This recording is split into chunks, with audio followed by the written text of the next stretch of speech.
First of all, our interest is to secure the interests of farmers. We have reached an understanding and the government has agreed. When I say the government, it means the ministry. Yesterday by 1, I attended a meeting chaired by the Cabinet Secretary for Agriculture, Honorable Mutai Kagwe, and attended by even the Director of Investments from Treasury. Even the Treasury people were there. Where, of course, Treasury is the owner of Nzoia. All properties, government properties, are registered in the name of the Treasury. And we told them that we should secure two major interests first. The first interest is we secure the interest of farmers. And as it is now, Nzoia owes farmers 274 million shillings. That is not a lot. These are dues due to farmers for the delivery of cane, which we had not paid. So the government has accepted that responsibility. Treasury, hopefully before the end of this financial year, will have paid in the next 1 or 2 months latest.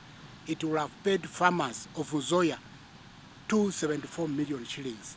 There will be no farmer whose dues will not be paid. And I now encourage farmers, I ask farmers, kuna wengine wanapiga simu, oh chairman, nilikata miwa yangu, leta pesa, nilipe, nitalipwa nini. Mtu asiniulize, hata pengine hii leo ndio kazi yangu ya mwisho.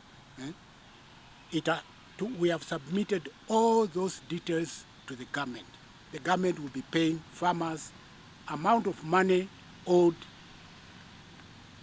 totaling 274 million shillings. People who are key stakeholders and whose interests must really be taken care of are the employees. Employees, it's a little bit complicated because we have employees on contract. We have employees on permanent terms. We have employees who are casuals, temporary and so on.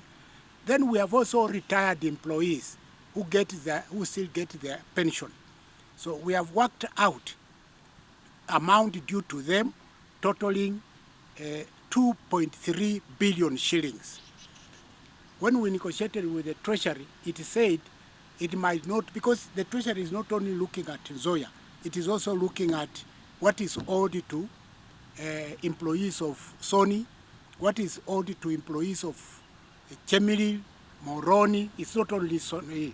So when they add all that, it is almost 80 billion. But I'm here to talk about Nzoia. Nzoia, the employees, those categories I've mentioned, employees or the workers, I'm also taking care of the pensioners. People who worked for Nzoia 20, 30 years, they are no longer there, but they expect something. It is their right every month. The total amount is 2.3 billion shillings. It will be paid a certain amount. We are still working out with the Treasury. A certain amount will be released before June, but most of it will be factored into the budget, financial year 2025-2026.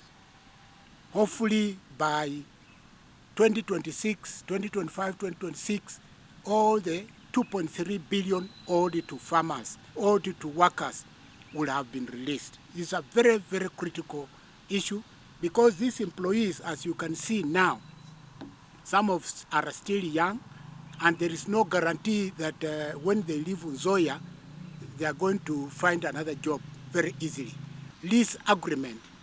This is a very important point.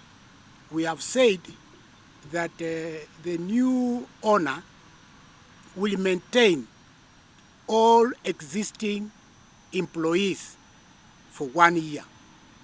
After 1 year, the new owner will have the right to choose the employees he wants, those ones he finds useful,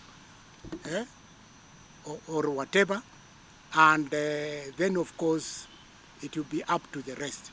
So we want to make sure that our employees are properly taken care of. We have experiences, and I was able to cite this to the Honorable Minister, that in Western, Bungoma is the most sensitive spot because we have two nasty experiences, pan paper, and incidentally the person who is taking Nzoia is the same person who took pan paper, the Rai.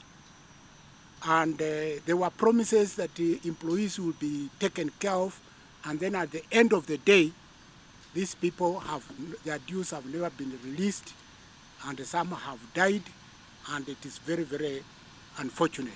We don't want the same situation to happen to Nzoia employees. We also have the example of Mumias.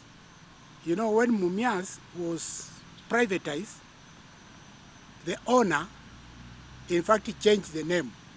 Instead of just calling it Mumias Sugar Company, he called it New Mumias 2021. He changed.